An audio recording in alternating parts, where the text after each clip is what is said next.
What happens when a seemingly contained incident just cracks open the door to, well, hidden power and maybe international undercurrents? Yeah. That's really the question guiding our deep dive today.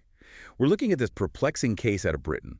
It involves arson charges against three young Eastern European men, somehow connected to Labour leader Keir Starmer.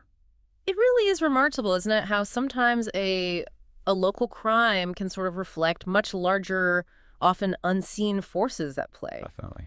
I mean, the initial reports, they present a pretty straightforward legal matter, sure, but the details, they hint at echoes of past scandals.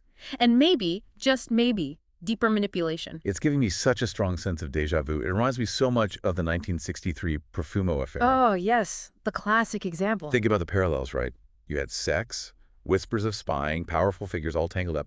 And that scandal, it wasn't just about, personal mistakes. No, not at all. It raised huge questions about national security, the integrity of the establishment itself. And that feels like the kind of lens we need to be using as we look at this 2024 situation. Precisely. Profumo is such a powerful illustration. It shows how individual failings, moral failings, can often just be symptoms of these bigger systemic vulnerabilities. Right. That whole affair exposed fault lines, really deep ones, within the British establishment that went way beyond the initial, salacious details. Okay, so let's just lay out the basic facts as we have them. We've got Roman Lovrinovich, Stanislav Karpiuk, and Petro Pokinak. They're facing arson charges. The properties are linked to Keir Starmer. They've been described as male models. And there's also this unconfirmed speculation, we should stress that, about maybe working as escorts. Right. That adds another dimension, though it's still just speculation. And then the kicker. Yeah. Counterterrorism police are involved. Yeah. That definitely makes it feel like more than just your average arson case. Oh, absolutely.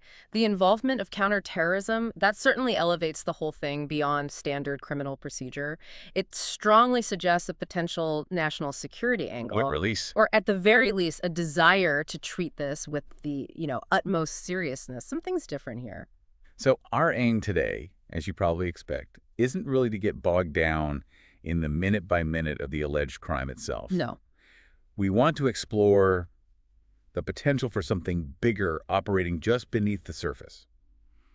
Could this be like a modern parallel to Profumo, where these individuals are just the visible part, the tip of a much bigger and maybe more troubling situation? And that brings up this really important question about the roles these men might actually be playing. Yeah. The comparison you made to Christine Keeler and Mandy Rice Davies, that's a really key insight. Yeah. I mean, these were women from working class backgrounds who suddenly, inadvertently, became absolutely central figures in a scandal that brought down powerful men. Exactly. Yeah. And now you have Lovrinovich, Karpiuk, Pakinak, described as being connected to elite circles, apparently, suddenly thrust into the spotlight.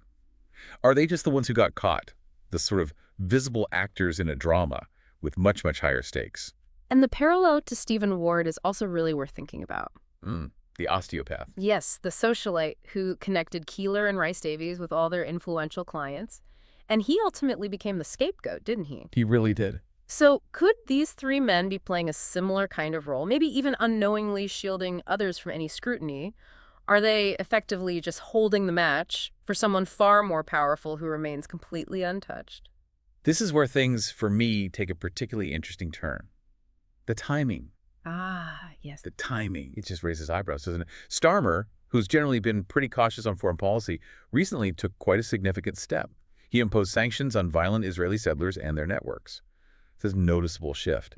It really is. It signals a potential deviation from what's been a very long-standing pro-Israel consensus within British politics, generally speaking. Right. And that move, while maybe driven by principle, inherently involves risks, especially when you consider the UK government's ongoing, military support for Israel. Yeah, that's the contradiction. British spy planes are reportedly still deployed, gathering intelligence that, well, could be used in Israeli operations. So you've got this apparent tension, and then, boom, Starmer, who seems to be adjusting his position slightly, becomes the target of these really weird attacks. It really makes you wonder, doesn't it, about the potential repercussions of diverging even slightly from the established line on such a sensitive international issue. And the nature of the attacks themselves. Yeah.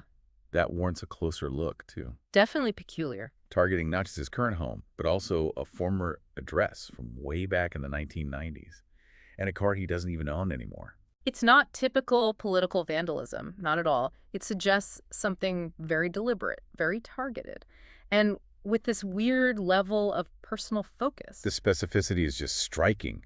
It almost suggests, I don't know, a level of detailed knowledge about his past life. Which points towards potential inside knowledge, maybe, or at least very, very thorough surveillance. These actions just don't fit the pattern of typical political protests, do they? No, they really don't. Which brings us to the media response, or perhaps the sort of limited response. Yes, the source material quite rightly points out the, quote, staggeringly superficial coverage from major players like the BBC, The Guardian. It's almost like they're just reporting the bare facts of the crime arrests made, charges filed, but stopping well short of asking any of the deeper questions. Exactly. Like, why aren't there more in-depth investigations into the backgrounds of these accused men? Why isn't anyone seriously considering their alleged connections to these so-called high society circles?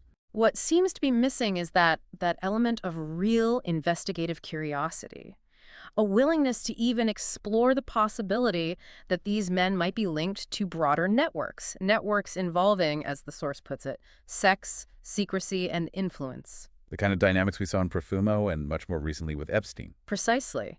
And the lack of serious discussion about those parallels is really quite noticeable, isn't it? It is. Given the history, you'd think the possibility of those kinds of connections would be a major line of inquiry. It almost makes you wonder if there's a deliberate hesitancy. Well, such hesitancy could stem from various things, obvious legal concerns, libel, that's always a factor. Sure. But, as the source suggests, there might also be a deeper reluctance. A reluctance to potentially expose uncomfortable truths about very influential people. People connected perhaps to intelligence agencies, political spheres, powerful international lobbies. Okay, let's delve into maybe more speculative territory now, but territory this source brings up. The alleged Epstein megagroup Mossad nexus. Right. This is where things get very complex and, frankly, quite dark. The source material raises this as a potentially relevant parallel, referencing the work of investigative journalist Whitney Webb. For anyone who might not be familiar, this involves alleged connections between Epstein's horrific activities and some extremely powerful individuals and entities. What's particularly notable here, according to Webb and others, are the alleged intersections. Between Epstein's blackmail operations, Israeli intelligence, specifically Mossad, and this secretive mega group, Which is described as a collection of very wealthy, very influential donors. The source mentions figures like Leslie Wexner, Ronald Lauder, the Bronfman family, suggesting they might have acted as donors, yes, but potentially also as operatives, or even informal extensions of U.S. and Israeli intelligence. We have to stress these are allegations still being investigated. And the name Robert Maxwell keeps topping up too. Ghislaine Maxwell's father, deeply involved with Epstein.